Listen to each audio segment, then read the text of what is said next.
but it is light that cannot be seen. Okay. It cannot be seen. So it's ultraviolet, or a form of light that is even beyond the spectrum that we understand. But it's an invisible light.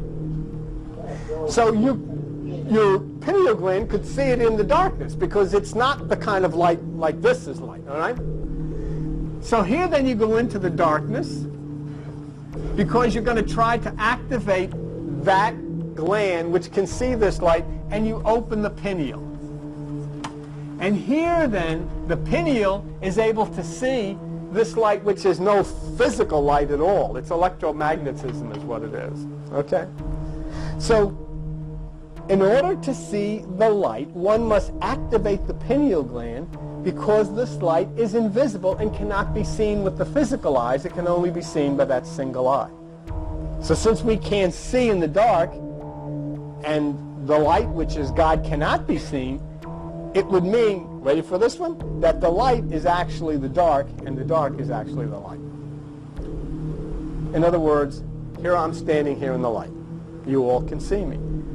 But I cannot see the light that is God, which is invisible light. Can you? Look around.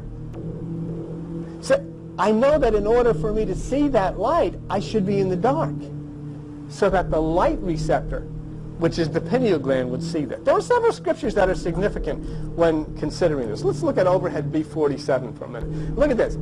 Psalms 18:11. He made darkness his secret place. Okay? When you pray, enter into your closet, shut the door, and pray to your Father, which is in secret.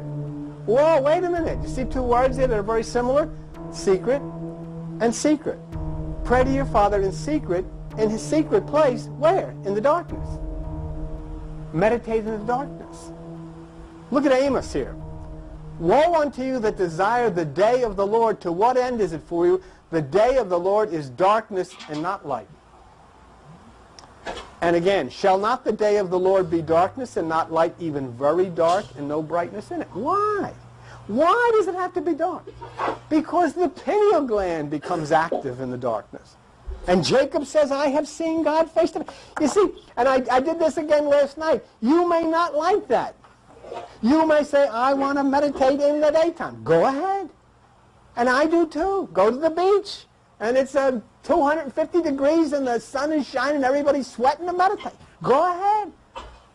And it's a beautiful place to meditate. Meditate about the family. Meditate about your health.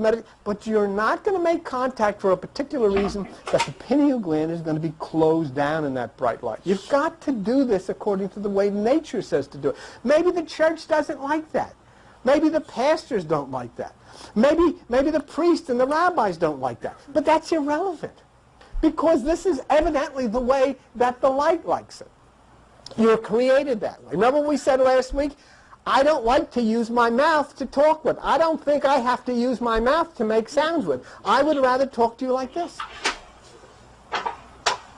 And so here I go. I make contact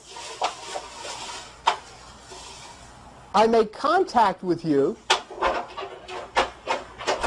this way. Well, it doesn't work. I have to use this whether I want to or not. You have to use the pineal gland in the dark if you want to make contact with this light. So there we are directed to understand that the darkness is the secret place of God. That when we pray, we should enter the secret place, which is obviously darkness. And that the day of the Lord is darkness, even very dark, and no brightness in it. And we have developed convincing evidence that the pineal gland, which Jacob noted when he saw God face to face, is active in the dark. Look at overhead B8. And in overhead B8, it's a little difficult to see, but here it says, Genesis 32:30, I have seen God face to face. That means he has come face to face with this light, and Jacob called the name of the place Pineal. And it's in the scriptures. Now let's consider another factor with anatomy and the pineal gland of the brain.